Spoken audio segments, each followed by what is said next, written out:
창문으로 들어오는 오후 햇살이 따뜻했습니다.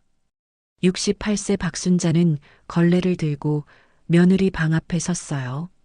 10년째 함께 사는 이 집에서 며느리 방만큼은 언제나 조심스러웠죠. 들어가도 될까, 안 될까? 매번 망설이다가 결국 문을 두드렸습니다.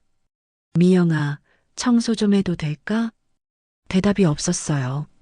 며느리 김미영은 아침 일찍 출근했으니 당연한 일이었죠. 그런데도 순자는 습관처럼 묻고 대답 없는 침묵을 확인한 후에야 문을 열었습니다. 이게 10년 동안 이어진 우리의 관계구나 싶어 가슴 한켠이 답답했어요. 방 안은 깔끔했습니다. 며느리는 원래 정리정돈을 잘하는 사람이었죠. 침대는 이미 정돈되어 있었고 옷장 문도 닫혀 있었어요. 청소할 게 별로 없었습니다. 그저 바닥만 쓸고 닦으면 될 것 같았어요. 걸레질을 하던 순자의 눈에 침대 옆 서랍장이 살짝 열려 있는 게 보였습니다. 평소 같으면 그냥 닫았을 텐데 오늘은 왜인지 모르게 시선이 그곳에 머물렀어요. 서랍 틈 사이로 무언가 빼곡히 들어있는 게 보였죠. 그냥 닫아야지. 마음속으로 그렇게 다짐했습니다. 며느리의 물건을 함부로 보면 안 된다는 걸 알았어요. 하지만 손은 이미 서랍을 당기고 있었습니다. 살짝만, 정말 살짝만 보는 거라고 스스로를 합리화하며 말이죠. 서랍 안에는 서류들이 정돈되어 있었어요. 보험증서, 공과금 영수증, 그런 평범한 것들이었습니다. 순자는 안도의 한숨을 쉬며 서랍을 닫으려 했어요. 그때였습니다. 서류 뭉치 사이로 낡은 통장 하나가 눈에 띄었죠. 저건 내가 준 통장인데.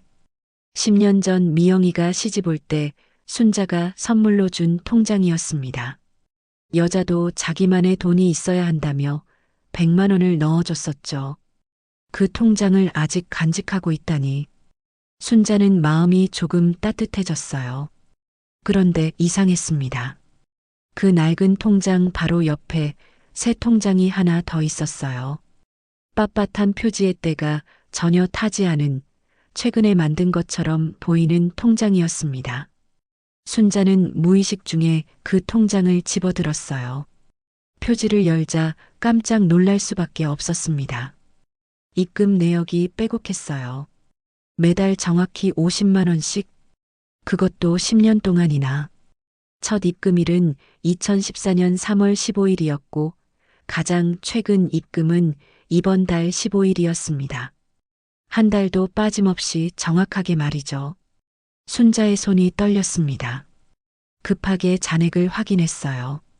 6천만 원이 넘는 금액이 적혀 있었습니다. 6천만 원이라고? 며느리의 월급은 알고 있었어요. 회사 격리로 일하며 한 달에 250만 원 정도 받는다고 들었죠. 그런 며느리가 어떻게 매달 50만 원씩이나 따로 모을 수 있었을까요? 더 이상한 건 입금 방법이었습니다. 모두 현금 입금이라고 적혀 있었어요. 계좌이체가 아니라 현금으로 매번 은행에 직접 가서 입금했다는 뜻이었죠. 왜 굳이 그렇게 했을까요? 순자는 다리에 힘이 풀려 침대 끝에 주저앉았습니다. 머릿속이 복잡했어요. 온갖 생각이 꼬리에 꼬리를 물었죠. 혹시 우리 아들 몰래 모은 돈? 아니면 바람을 피워서 받은 돈? 아니야, 그럴 리 없어. 우리 미영이가 그럴 사람이 아니야. 하지만 의심은 쉽게 사라지지 않았습니다. 10년 동안 며느리와 사이가 좋지 않았던 것도 사실이었어요. 언제부터인가 며느리는 순자를 멀리했고 순자 역시 며느리가 불편했죠. 대화는 최소한으로 줄었고 함께 밥을 먹어도 어색한 침묵만 흘렀습니다. 그런 며느리가 왜 이렇게 큰 돈을 몰래 모은 걸까요? 순자는 통장을 다시 제자리에 놓았습니다. 손을 떨며 서랍을 닫고 방을 나왔어요. 청소는 이미 머릿속에서 사라졌죠. 거실 소파에 털썩 앉아 한참을 멍하니 있었습니다. 시계를 보니 오후 3시였어요. 며느리가 퇴근하려면 아직 3시간이나 남았습니다. 순자는 휴대폰을 집어들었다가 다시 내려놓기를 반복했어요. 아들한테 말해야 하나? 아니야, 확실하지도 않은데 괜히 오해만 생길 수도 있어. 그래도 이건 뭔가 이상해. 분명히 뭔가 숨기는 게 있어. 저녁 6시 현관문이 열리는 소리가 들렸습니다. 며느리가 돌아온 거예요. 순자는 부엌에서 저녁 준비를 하는 척하며 며느리를 흘끔 쳐다봤습니다. 다녀왔습니다. 며느리의 인사는 언제나처럼 짧았어요. 순자도 짧게 대답했죠. 응, 왔어. 며느리는 곧장 방으로 들어갔습니다. 옷을 갈아입고 나오기까지 10분 정도 걸렸어요. 그동안 순자는 계속 부엌과 거실을 오가며 며느리 방문을 신경 쓰고 있었습니다. 혹시 통장을 확인하나? 내가 본 걸 눈치챘을까? 하지만 며느리는 평소와 다름없이 나왔습니다. 편한 옷으로 갈아입고 머리를 묶은 채 부엌으로 왔어요. 제가 할게요, 어머니. 아니야, 거의 다 했어. 두 사람은 나란히 서서 저녁 준비를 마쳤습니다. 대화는 없었어요. 그저 냄비 소리, 도마 위 칼질 소리만 부엌을 채웠죠. 7시쯤 아들이 들어왔습니다. 순자의 아들이자 미영의 남편인 박준호였어요. 45세의 준호는 직장에서 과장으로 일하며 성실하게 가족을 책임지는 사람이었습니다. 엄마 다녀왔어요. 여보도 왔어? 응, 어서 씻고 와. 밥 차릴게. 가족 혹시 셋이 식탁에 둘러앉았습니다. 요즘 무슨 일 있니? 순자는 며느리의 얼굴을 유심히 요즘 무슨 일 있니? 관찰했어요. 평소처럼 담담한 표정이었습니다. 밥을 너 먹으면서도 혹시 특별히 다른 점은 요즘 없었죠. 무슨 일 있니? 오늘 회사에서 무슨 일 있었어? 준호가 아내에게 너 물었습니다. 혹시 미영이 잠깐 요즘 고개를 무슨 일 들었어요. 아니, 별일 없었어. 그냥 바빴어. 너 혹시 그래, 요즘 많이 요즘 힘들어 무슨 일 보이던데. 있니? 괜찮아. 다음 주면 좀 나아질 거야. 너 짧은 혹시 대화였습니다. 요즘 무슨 일 순자는 있니? 그 짧은 대화 속에서도 뭔가 이상한 점을 찾으려 너 애썼어요. 혹시 며느리의 표정, 요즘 무슨 목소리 일 톤, 있니? 눈빛까지 하나하나 살폈죠. 하지만 너 아무것도 혹시 발견하지 못했습니다. 요즘 무슨 일 며느리는 있니? 평소와 똑같았어요. 아니, 어쩌면 항상 너 이렇게 혹시 자신의 속마음을 숨기고 살았던 요즘 무슨 걸지도 일 있니? 모릅니다. 저녁을 마치고 설거지를 할 때였어요. 너 순자와 혹시 미영이 부엌에 둘이 요즘 무슨 일 있었습니다. 있니? 준호는 거실에서 TV를 보고 있었죠. 너 미영아, 혹시 순자가 조심스럽게 요즘 무슨 일 불렀습니다. 있니? 며느리가 고개를 돌렸어요. 네, 어머니. 너 요즘 혹시 돈 쓸 일 많아? 요즘 무슨 일 갑작스러운 있니? 질문이었습니다. 미영의 손이 잠깐 멈췄어요. 너 혹시 설거지하던 손이 공중에 떠 요즘 있었죠. 무슨 일 있니? 아니요, 별로요. 왜 그러세요? 아니야, 너 그냥. 혹시 돈 필요한 거 요즘 무슨 있으면 일 있니? 말해. 미영은 잠깐 순자를 쳐다봤습니다. 너 그리고는 혹시 작은 미소를 지으며 요즘 무슨 대답했어요. 일 있니? 괜찮아요. 필요한 건 없어요. 그 미소가 너 혹시 순자에게는 이상하게 요즘 느껴졌습니다. 무슨 일 있니? 진짜 미소가 아닌 것 같았어요. 뭔가를 숨기고 있는 사람의 얼굴 같았죠. 그날 밤 순자는 잠을 이루지 못했습니다. 6천만 원이라는 숫자가 머릿속을 떠나지 않았어요. 매달 50만 원씩 10년 동안. 그리고 모두 현금으로 입금. 분명 뭔가 있어. 분명히. 천장을 바라보며 순자는 결심했습니다. 내가 직접 확인해야겠어. 며느리가 도대체 뭘 하는 건지. 통장을 발견한 지 사흘째 되는 날이었습니다. 박순자는 며느리의 일거수일투족을 관찰하기 시작했어요. 아침에 출근하는 모습부터 저녁에 돌아오는 시간까지 모든 것이 의심스러웠죠.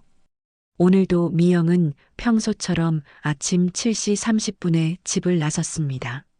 순자는 커튼 틈으로 며느리가 골목을 빠져나가는 모습을 지켜봤어요.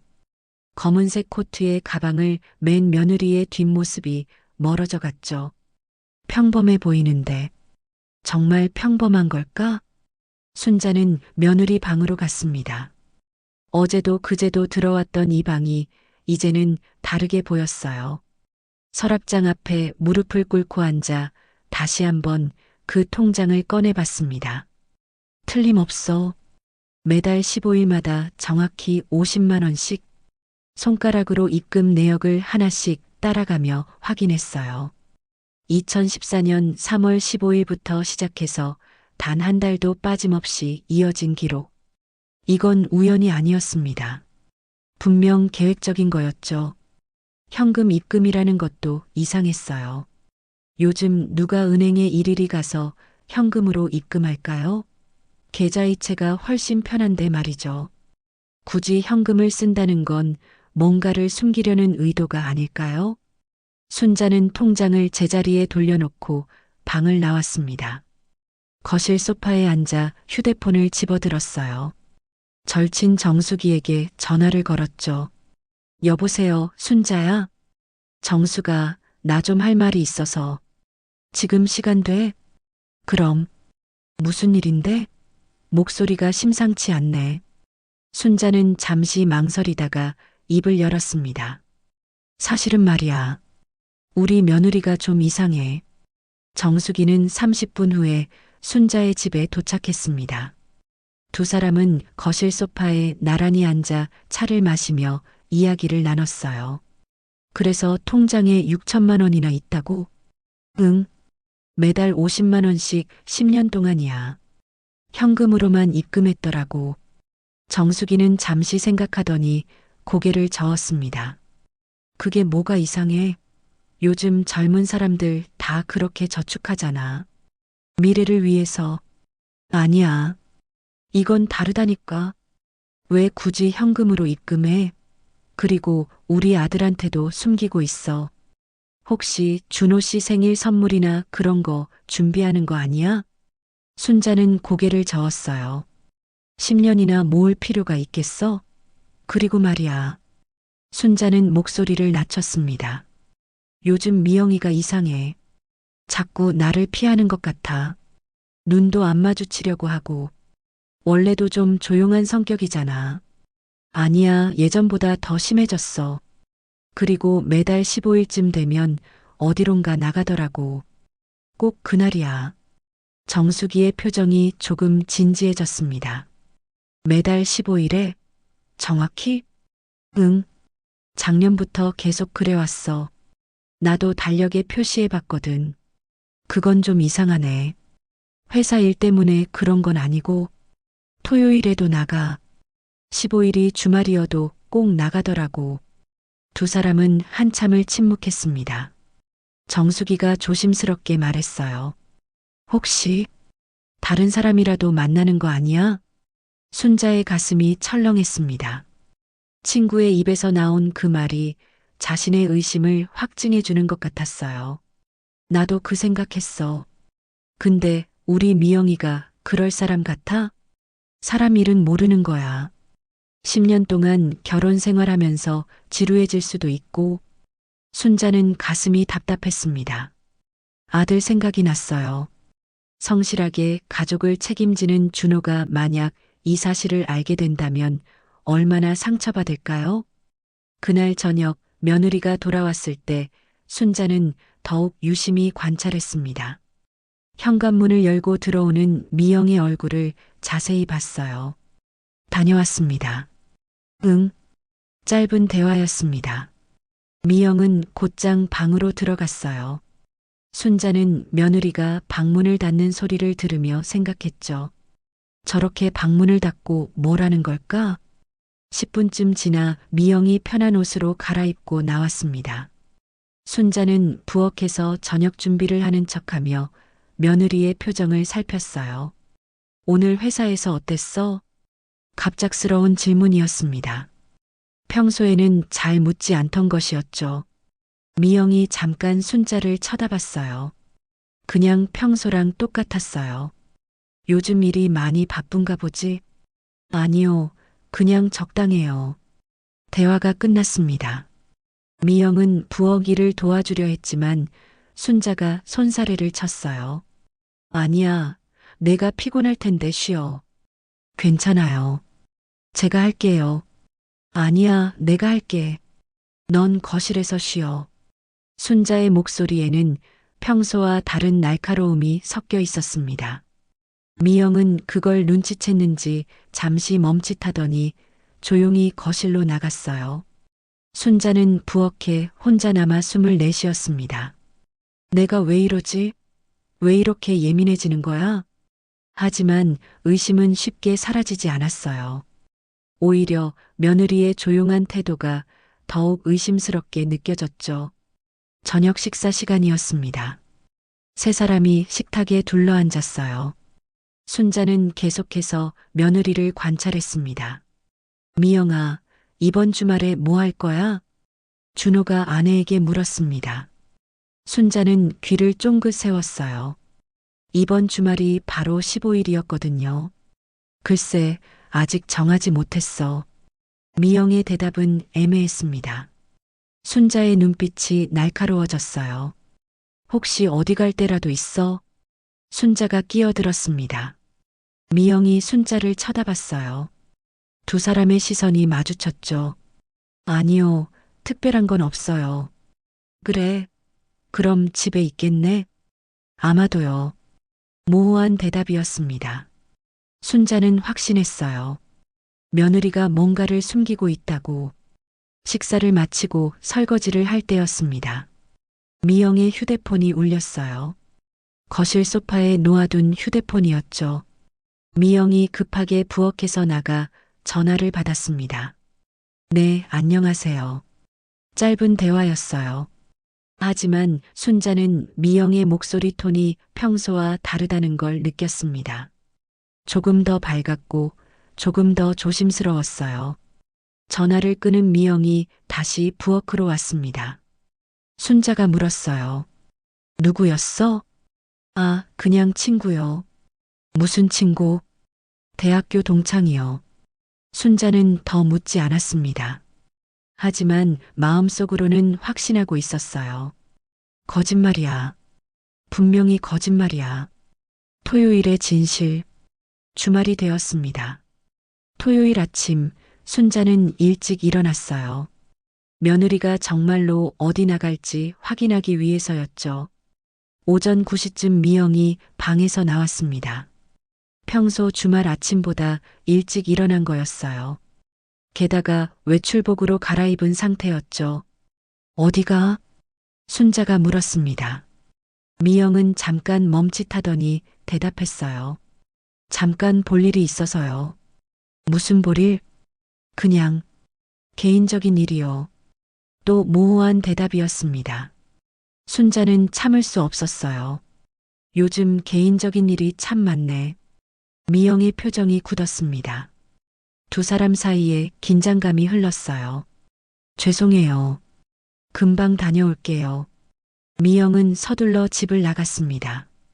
순자는 창문으로 며느리가 골목을 빠져나가는 모습을 지켜봤어요. 이번엔 따라가 봐야겠어. 순자는 급하게 옷을 갈아입었습니다. 가방을 챙기고 신발을 신으며 아들에게 말했어요. 나도 나갔다 올게. 어디 가세요, 엄마? 장 좀 보고 올게. 거짓말이었습니다. 순자는 서둘러 집을 나섰어요. 멀리 며느리의 뒷모습이 보였습니다. 조심스럽게 따라가기 시작했어요. 며느리와 적당한 거리를 유지하며 걸었죠. 다행히 주말 아침이라 사람들이 많아서 들킬 염려는 없었습니다. 미영은 버스 정류장으로 갔습니다. 순자도 같은 정류장에 섰어요. 며느리 뒤에 다른 사람들 사이에 섞여서요. 버스가 왔습니다. 미영이 타자 순자도 재빨리 뒤따라 탔어요. 다행히 며느리는 순자를 눈치채지 못했습니다. 버스는 시내 중심가로 향했습니다. 20분쯤 달렸을까요? 미영이 내리기 시작했어요. 순자도 급하게 뒤따라 내렸죠. 미영은 한 카페 앞에 멈춰 섰습니다. 주변을 둘러보더니 안으로 들어갔어요. 순자는 길 건너편 가게 앞에 서서 카페를 지켜봤습니다. 5분쯤 지났을까요? 한 남자가 카페로 들어가는 게 보였어요. 40대 중반쯤 되어 보이는 남자였습니다. 깔끔한 정장 차림에 서류 가방을 들고 있었죠. 순자의 가슴이 쿵 내려앉았습니다. 저 사람이 누구지? 카페 유리창 너머로 희미하게 안이 보였어요. 미영과 그 남자가 마주 앉아 있었습니다. 뭔가 이야기를 나누고 있었죠. 순자는 다리에 힘이 풀렸습니다. 길 건너편 벤치에 주저앉았어요. 정말이었구나. 정말 다른 남자를 만나고 있었어. 눈앞이 캄캄했습니다.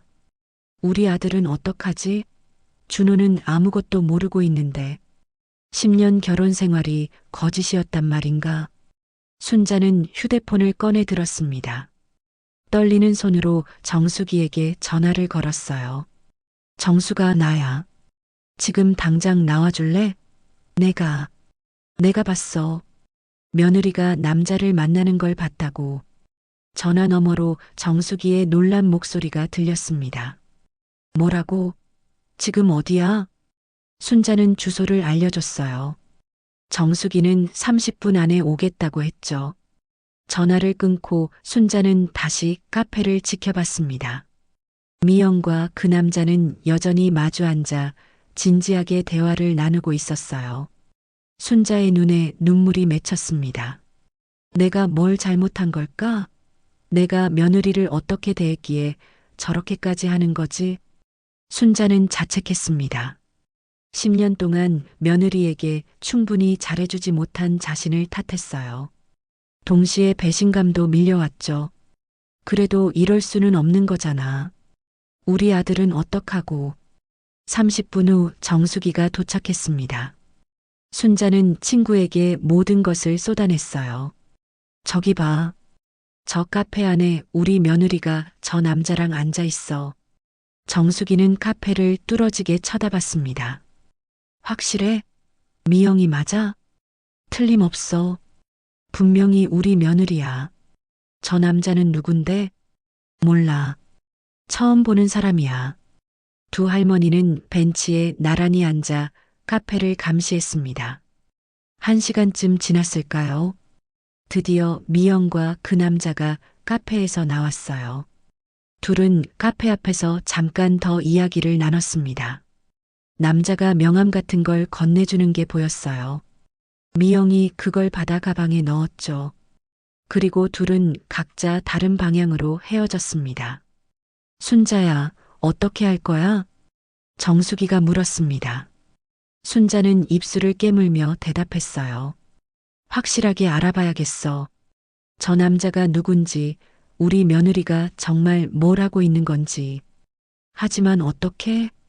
순자는 결심한 표정으로 말했습니다. 계속 지켜볼 거야. 다음 달 15일에도 분명히 또 만날 거야. 그때 다시 따라가서 확실한 증거를 잡을 거야. 두 할머니는 무거운 마음으로 집으로 돌아왔습니다. 순자의 가슴 속에는 의심과 배신감, 그리고 아들에 대한 걱정이 뒤엉켜 있었어요. 그날 저녁 며느리가 돌아왔을 때 순자는 평소보다 더 차갑게 대했습니다. 오늘 어디 갔다 왔어? 잠깐 친구 만났어요. 또 거짓말이었습니다. 순자는 참을 수 없었지만 꼭 눌러 참았어요. 그래. 재미있었어? 네, 괜찮았어요. 미영은 방으로 들어갔습니다. 순자는 닫히는 방문을 노려보며 생각했어요. 이제 더 이상은 못 참아. 진실을 밝혀야 해. 카페에서 남자를 만나는 며느리를 목격한 후 박순자의 태도는 완전히 달라졌습니다. 며느리에게 말을 거의 하지 않았어요. 꼭 필요한 것만 짧게 말하고 눈도 마주치지 않으려 했죠. 며느리 김미영도 그 변화를 느꼈습니다. 시어머니의 차가운 시선, 날카로운 말투, 피하는 듯한 태도, 모든 게 10년 전으로 돌아간 것 같았어요. 어머니, 제가 뭘 잘못했나요? 어느 날 저녁 미영이 용기를 내어 물었습니다. 설거지를 하다가 순자에게 다가가 조심스럽게 물었죠. 잘못한 거? 내가 무슨 잘못을 했는지 내가 더 잘 알겠지. 순자의 대답은 차갑고 모호했어요. 미영은 당황스러웠습니다. 제가 정말 모르겠어요.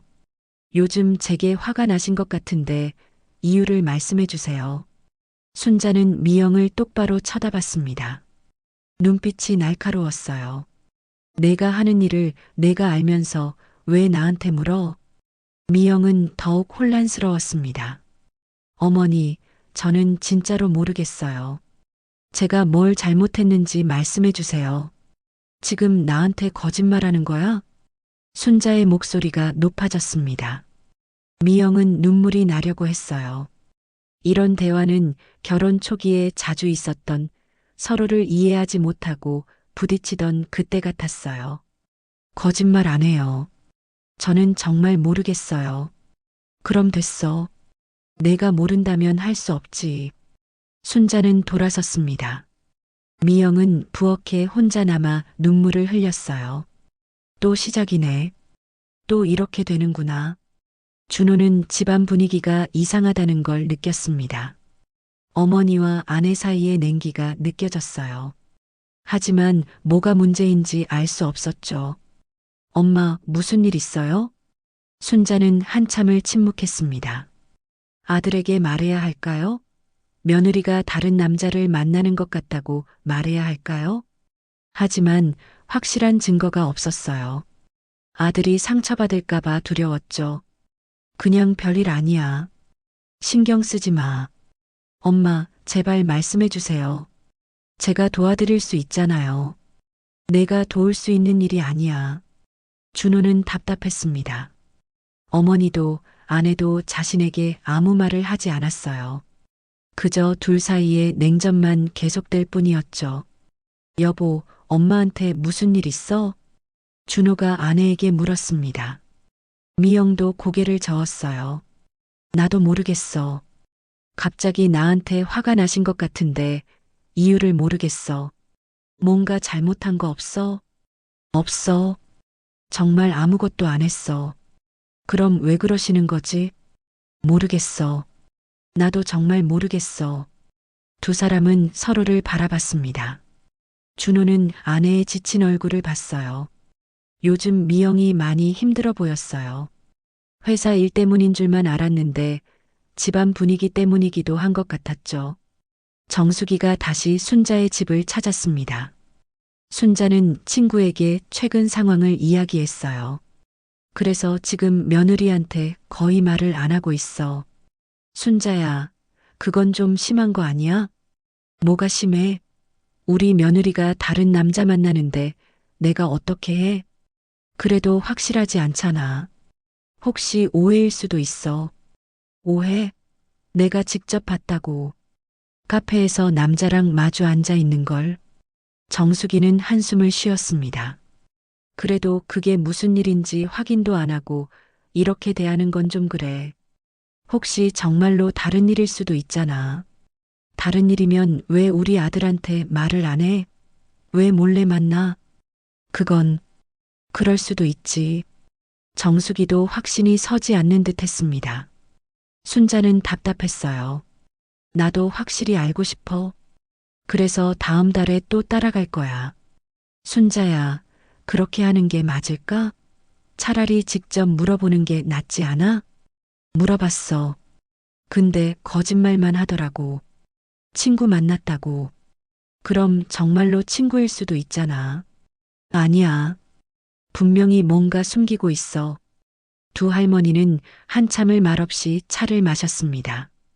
정수기가 조심스럽게 말했어요. 순자야, 내 말 한번 들어봐. 혹시 내가 너무 예민해진 거 아니야? 예민하다고? 응, 너도 알잖아. 며느리랑 사이가 원래 좀 그랬잖아. 혹시 그래서 뭐든지 나쁘게 보이는 거 아니야? 순자는 화가 났습니다. 지금 내 편을 안 들어주는 거야? 아니야, 그런 게 아니라. 나는 내가 너무 힘들어할까봐 걱정되는 거야. 나는 힘든 게 아니야. 그냥 진실을 알고 싶을 뿐이야. 정숙이는 더 이상 말하지 않았습니다. 순자의 마음이 이미 굳어져 있다는 걸 알았으니까요. 그날 밤 미영은 남편 준호에게 마음을 털어놨습니다. 여보, 나 이제 어떻게 해야 할지 모르겠어. 무슨 일인데? 어머니가 나한테 너무 차갑게 대하셔. 내가 뭘 잘못했는지도 모르겠고. 미영의 눈에 눈물이 고였습니다. 준호는 아내를 안아줬어요. 엄마도 요즘 뭔가 스트레스가 있나 봐. 조금만 참아줘. 10년 동안 참았어. 처음에는 나한테 익숙해지시려면 시간이 필요하다고 생각했어. 그래서 참았어.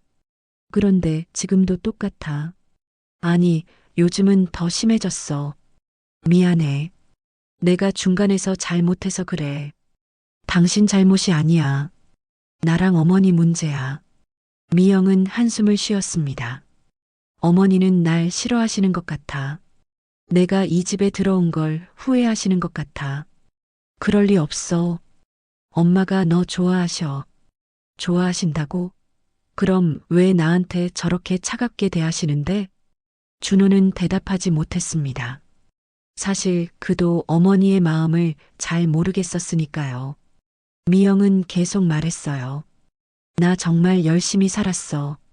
시어머니한테 잘하려고 노력했어. 폐 끼치지 않으려고 조심했어. 그런데 뭐가 부족한 걸까? 아무것도 부족하지 않아.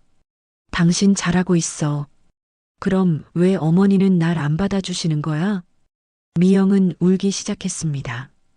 준호는 아내를 안고 등을 쓰다듬어 줬어요. 하지만 무슨 말을 해줘야 할지 몰랐죠. 다음 날 아침 미영은 결심했습니다.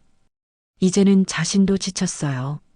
10년 동안 시어머니의 눈치를 보며 살았지만 아무것도 나아지지 않았어요.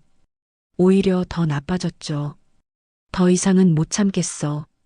미영은 거울을 보며 자신에게 말했습니다. 나도 인간이야. 나도 감정이 있어. 이렇게 계속 살 수는 없어. 출근 준비를 하고 거실로 나왔을 때 순자와 마주쳤습니다. 순자는 아침 준비를 하고 있었어요. 다녀오겠습니다. 미영이 인사했습니다. 순자는 고개도 돌리지 않고 대답했어요. 그래.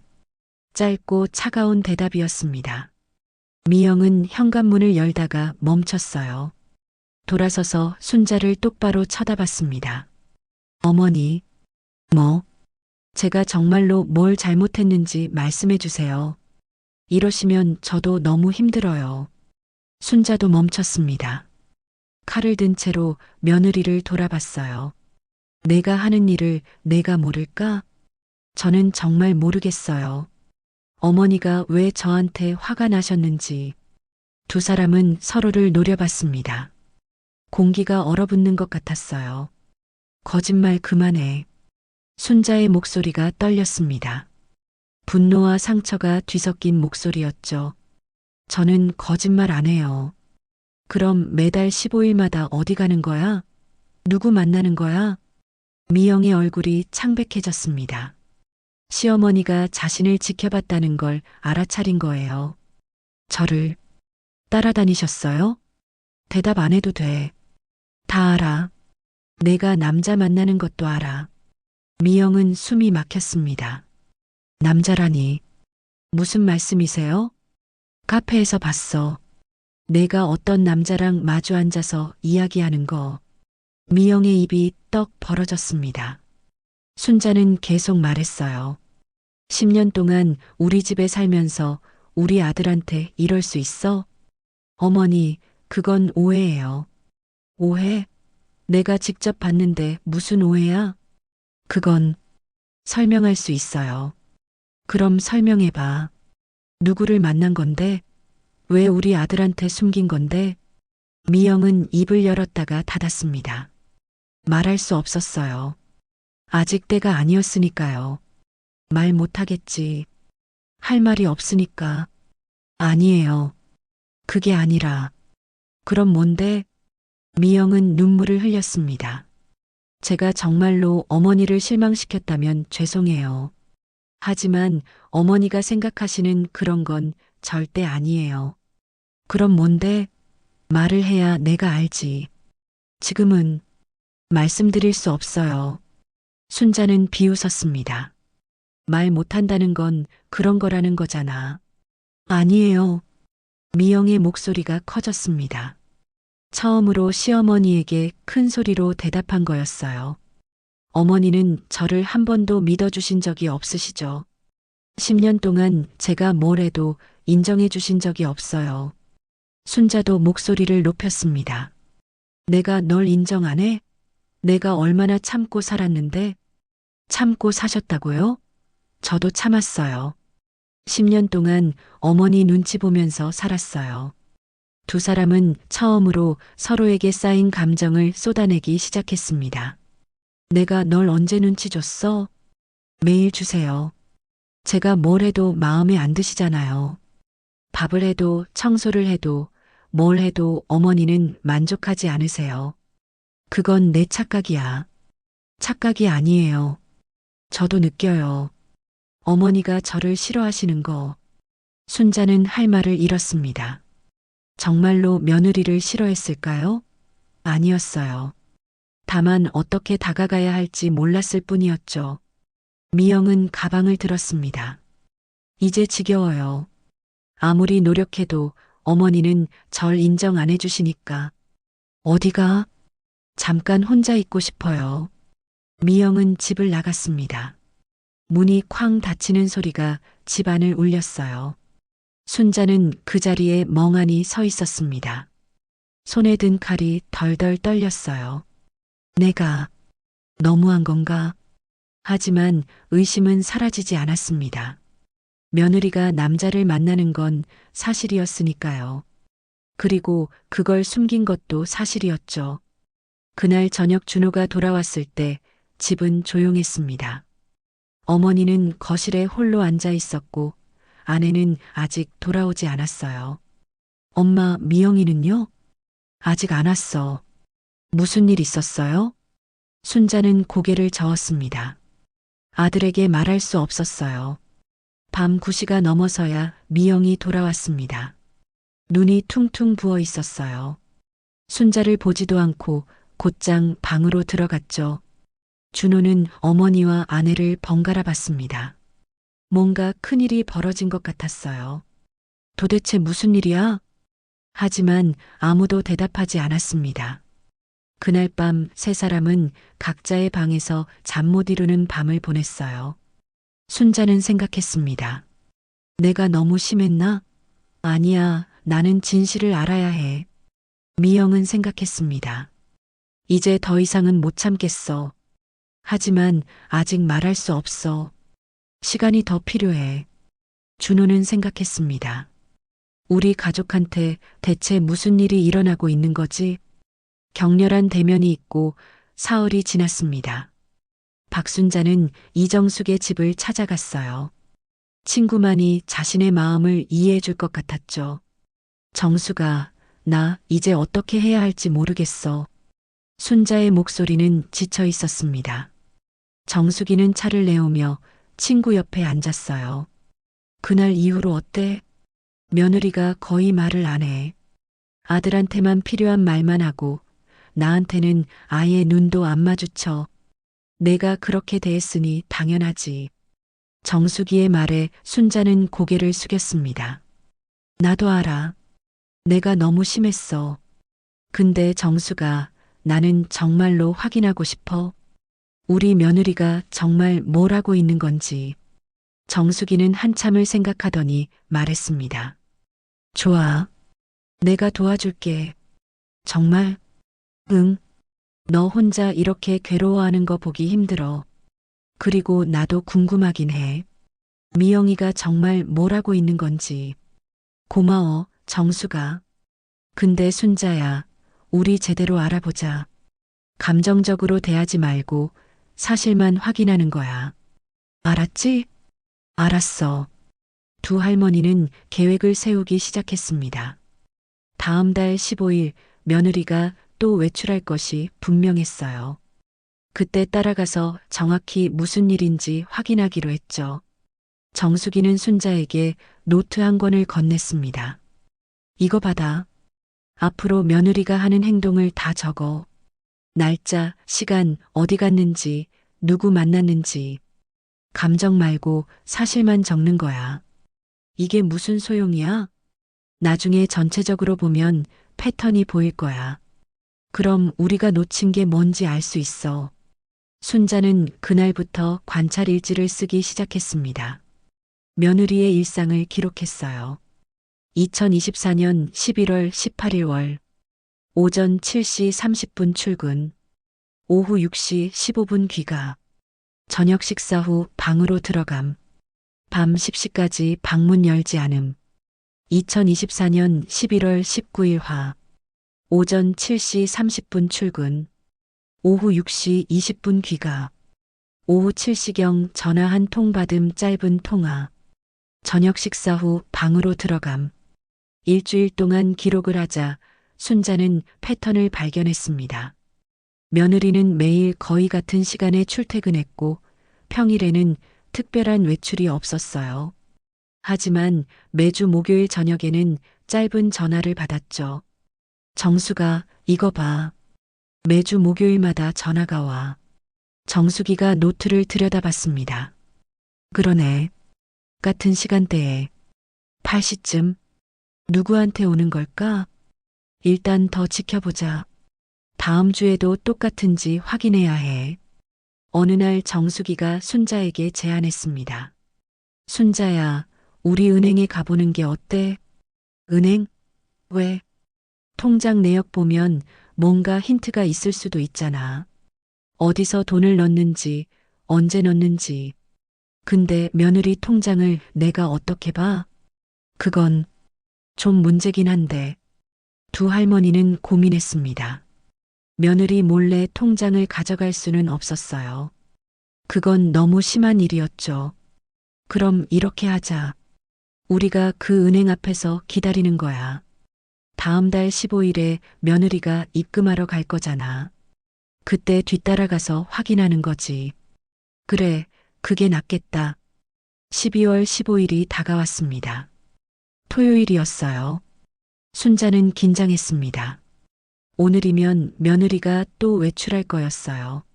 아침 9시쯤 미영이 외출 준비를 했습니다.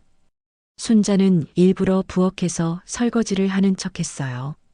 미영이 나가는 소리를 들었죠. 10분 후 순자도 서둘러 집을 나섰습니다. 정수기는 이미 골목 입구에서 기다리고 있었어요. 갔어? 응, 방금 나갔어. 그럼 따라가자. 두 할머니는 조심스럽게 며느리를 따라갔습니다. 저번처럼 버스를 타고 시내로 향했어요. 그런데 이번에는 카페로 가지 않았습니다. 미영은 은행으로 들어갔어요. 저기 봐, 은행에 들어가. 드디어 입금하러 가는구나. 두 할머니는 은행 밖에서 기다렸습니다. 10분쯤 지나자 미영이 나왔어요. 그리고 다시 걷기 시작했죠. 계속 따라가자. 미영은 버스를 타지 않고 걸어갔습니다. 주택가로 들어가더니 한 건물 앞에 멈춰 섰어요. 깔끔한 3층 건물이었는데 간판이 보였습니다. 실버타운 상담센터. 순자와 정수기는 서로를 봤습니다. 실버타운? 요양원 같은 데 아니야? 미영이 건물 안으로 들어갔습니다. 두 할머니도 조심스럽게 뒤따라 들어갔어요. 로비에는 안내 데스크가 있었고 미영은 엘리베이터를 타고 위로 올라가는 중이었습니다. 어떻게? 우리도 올라갈까? 일단 여기서 기다려보자. 두 할머니는 로비 소파에 앉았습니다. 안내 책자를 집어들고 읽는 척하며 기다렸어요. 30분쯤 지났을까요? 미영이 한 남자와 함께 엘리베이터에서 내려왔습니다. 저번에 카페에서 만났던 바로 그 남자였어요. 저 남자야. 저번에 카페에서 만난 사람. 정말? 두 사람은 로비에서 서류를 펼쳐보며 이야기를 나눴습니다. 목소리가 작아서 정확히 들리지는 않았지만 방 크기, 월 비용, 식사 서비스 같은 단어들이 들렸어요. 요양원 상담을 받고 있는 거야? 그런 것 같네. 순자는 혼란스러웠습니다. 요양원? 왜 며느리가 요양원 상담을 받는 걸까요? 미영과 남자의 대화가 끝났습니다. 남자가 명함을 또 건네주며 악수를 했어요. 미영이 고개를 숙여 인사하고 건물을 나갔죠. 미영이 완전히 사라지자 정숙이가 안내 데스크로 갔습니다. 순자도 따라갔어요. 저기요, 여기 어떤 곳인가요? 직원이 친절하게 미소 지으며 대답했습니다. 실버타운 전문 상담센터예요. 요양원, 요양병원, 실버타운 등 어르신들을 위한 시설을 상담하고 연결해 드리는 곳이에요. 아, 그렇군요. 혹시 방금 나가신 분도 상담받으신 건가요? 직원이 잠깐 망설이더니 대답했습니다.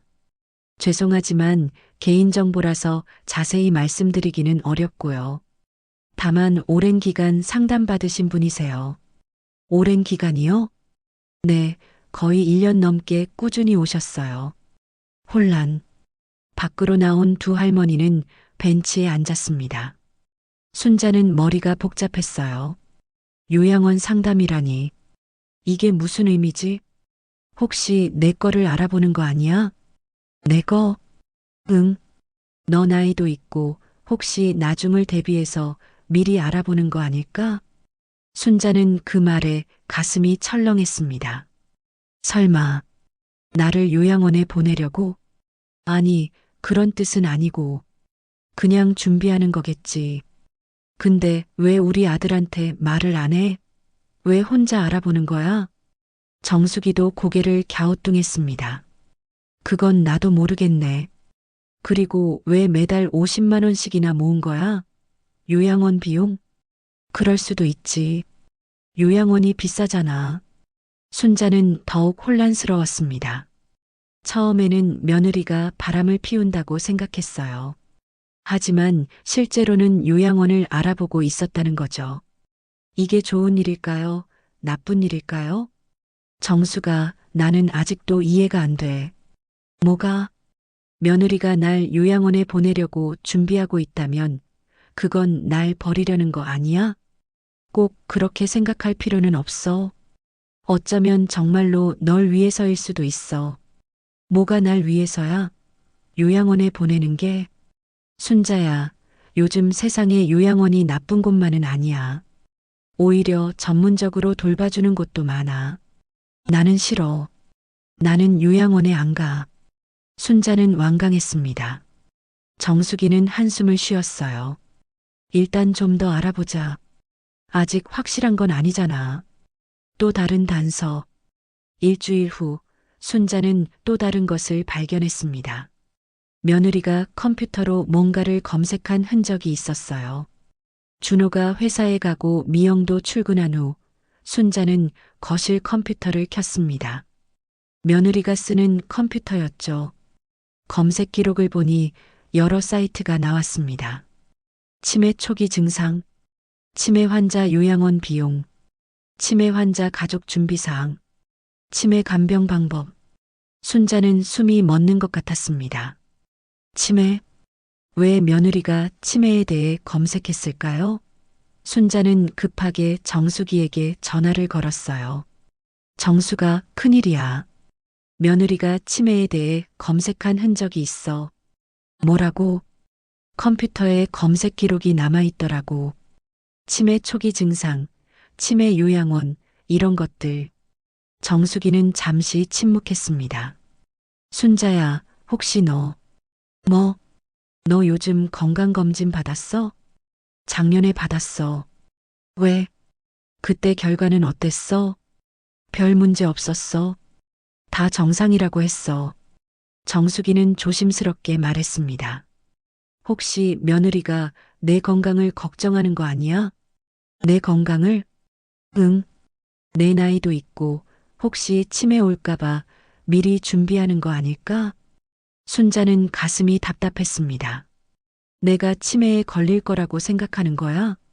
아니, 그런 게 아니라 그냥 만약을 대비하는 거겠지. 근데 왜 나한테 말을 안 해? 왜 혼자서 알아보는 거야? 그건 아마 널 걱정시키고 싶지 않아서 그런 거 아닐까? 순자는 더욱 혼란스러웠습니다. 며느리의 행동이 자신을 위한 것인지 아니면 자신을 떠나보내려는 것인지 알 수 없었어요. 우연한 목격. 12월 말이었습니다. 순자는 마트에 장을 보러 갔다가 우연히 며느리를 봤어요. 평일 낮이었는데 며느리가 마트에 있었던 거죠. 왜 회사에 안 갔지? 순자는 조심스럽게 며느리를 따라갔습니다. 미영은 카트를 밀며 물건을 담고 있었어요. 그런데 담는 물건이 이상했습니다. 성인용 기저귀, 영양제, 소화가 잘 되는 부드러운 음식들, 노인들을 위한 물건들이었어요. 저걸 왜 사는 거지? 미영은 계산을 마치고 마트를 나갔습니다. 순자도 뒤따라 나갔어요. 미영은 택시를 잡아타고 어디론가 갔습니다. 순자는 급하게 정수기에게 전화했습니다. 정수가 지금 당장 나와줄래? 며느리를 따라가야 할 것 같아. 30분 후 정수기가 도착했고 두 할머니는 다시 며느리를 찾아 나섰습니다. 하지만 이미 며느리는 사라진 후였어요. 아, 놓쳤네. 괜찮아. 우리 다른 방법으로 알아보자. 그날 저녁 두 할머니는 다시 모였습니다. 지금까지 알아낸 것들을 정리했어요. 첫째, 며느리는 매달 50만 원씩 10년간 모았다. 둘째, 요양원 상담을 1년 넘게 받고 있다. 셋째, 치매에 대해 검색했다. 넷째, 노인용 물건들을 샀다. 정수기가 말했습니다. 순자야, 이 모든 걸 종합해보면 뭔데? 며느리가 너를 요양원에 보낼 준비를 하고 있는 것 같아. 순자는 고개를 떨궜습니다. 그럼 정말로 날 버리려는 거네. 꼭 그렇게 생각할 필요는 없어. 어쩌면 정수기는 말을 멈췄습니다. 자신도 확신할 수 없었으니까요. 순자는 결심했습니다. 이제 직접 물어봐야겠어. 가족회의를 열어서 며느리한테 직접 물어볼 거야. 정수기는 걱정스러운 표정으로 친구를 봤습니다. 신중하게 해. 감정적으로 대하지 말고. 알았어. 근데 정수가 나는 정말로 알고 싶어. 우리 며느리가 대체 뭘 생각하고 있는 건지. 그날 밤 순자는 잠을 이루지 못했습니다. 내일 가족회의를 열겠다고 마음먹었지만 두려웠어요. 진실을 알게 되면 더 상처받을 것 같았죠. 하지만 이대로는 안 됐습니다. 이제는 정말로 모든 것을 밝혀야 할 때였어요.